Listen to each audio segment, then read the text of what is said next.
So I wanted to share one of my favorite new submission setups. So this ankle lock is really powerful when you knock someone over for De La Riva. A lot of people use the Berimbolo from De La Riva guard to attack the back, and it's a super powerful system. But some people don't like to do that because they don't feel like they're flexible enough or it's just not their style. That being said, the knock over from De La Riva is one of the most powerful attacks in jiu-jitsu, and not having a good attack from there is like trying to box without having your left arm, right? It's a huge tool to have and you want to use it. So I'm going to give you a great way that you can either sweep or submit your opponent with this instead of doing the Berimbolo. And if you already Berimbolo, this is just going to be an additional attack to add to your system that's going to make it even stronger. And remember guys, if you like the content, the best way to help support the channel is to like and leave a comment. Thanks a lot. So we're going to start off with doing the knockover from a De La Riva hook. So realistically, we could use this with 2 sleeve grips in a De La Riva hook. We could use it with collar, sleeve in a De La Riva hook, or an ankle in a De La Riva hook, or a sleeve in a De La Riva hook. We just need to get this hook. You're going to get this hook all the time if you're attacking the upper body,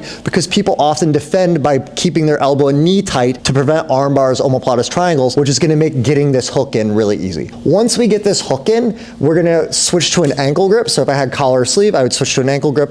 If I had double sleeve, I'm going to switch to an ankle grip. I just want to have at least an ankle grip. From here, I'm going to use my foot in the ribs or on his hip, and I kick my left foot backwards while staying on the side of my hip here to start knocking him backwards. If I feel like I can't knock him backwards, I can usually pull his weight forward a little bit, and when he steps back, I'll have momentum to start knocking him backwards. I've done videos very in depth on De La Riva guard. I'll put a link in the description so you can check that out if you want to go more in depth. But this knockover is super powerful. It's one of the most useful attacks in jiu-jitsu, so it's important to understand. So from here, this is often where people will go for Berimbolos, and that's a great threat. I can go here, I can grab the hip, come through, start pulling him up, and taking the back. But if you don't want to do that, you don't feel like you're flexible enough, I think you can do it even without flexibility. But either way, you don't want to Berimbolo, you should still be using this knockover because it's so powerful. So I'm going to give you a separate attack you can do from here. What's going to happen is we get the knockover however we do it. He's going to post the hand. And what I want to do is as soon as he posts the hand, I'm going to kick his chest or his shoulder with my foot, and that keeps his weight back. Now it's hard to take his weight off of this hand, right?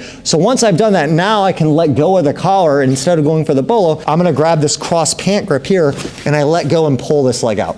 From here, I have this foot. There's a lot of different things I can do from here. From here, I could kick the leg out and I could slowly come up and try to bring him up into just an easy sweep. Of course, he's probably not gonna want you to do that. From here, if you like to do crab ride stuff, you could switch in here and start transitioning into crab rides or X hooks. But one thing I really like to do here, see I keep him back here, is the angle of his foot's here. It's really easy, and while he's worried about me coming up for the sweep, I'm really fast gonna switch this over for an ankle lock. And because he's at this angle, it's hard for him to defend by turning his foot in. One of the main defenses to an ankle lock is to turn your toes inward so I can't get a good angle on the foot. When it's here, it's very hard to defend. So here he's worried about this. He's not even grabbing my lapel because he's not thinking about it. And I just dip over this really fast and put the foot in my armpit and then cut in. Now I have his foot locked on my chest. I feed whatever lapel grip I can get quick. And I want to do this fast because if I wait here, he might grab the lapel. But if he's not expecting it, as soon as I go here and I throw this foot over onto the rib cage. Now I can switch over and get a really strong belly down finish on this.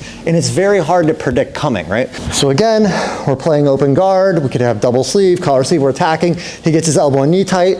I start to knock him over. I push out here. He's worried about the bolo. See, I lift there and I pull this out. Now I start bringing this foot in. He's worried about me doing this kind of stuff. I catch over here and see how quick I do that. Sometimes I do it without even feeding this because I just want the speed to get to the belly down. Because once you get the belly down position, he can't hold the lapel to defend. It's so much easier to go for. So I catch this guy, I go here, I throw this foot over and catch the ribs. I want to isolate the knee. So once I get up here, I want to extend away and get that foot in my armpit area here. And now as I drive down in, I'm going to get a strong finish. So again, I've done other videos on ankle locks before. The main idea here is understanding that pattern of when you get the knockover, you don't have to go for the Berimbolo. You can use the knockover to threaten coming up to the sweep or using this powerful ankle lock. If you already Berimbolo a lot, I think if you add this weapon in, it makes it so much more dangerous when you get the knockover because the guy doesn't just have to worry about your bolo, he also has to worry about the ankle lock, the crab ride threats, or the sweep. Hey guys, a couple quick extra details on this transition to the foot. So once I'm here, I have this cross grip. I like to hold the ankle, and here I can control the direction of where his foot is really easily. So from here, I like to control this, and I like attack with the armpit first. You see that?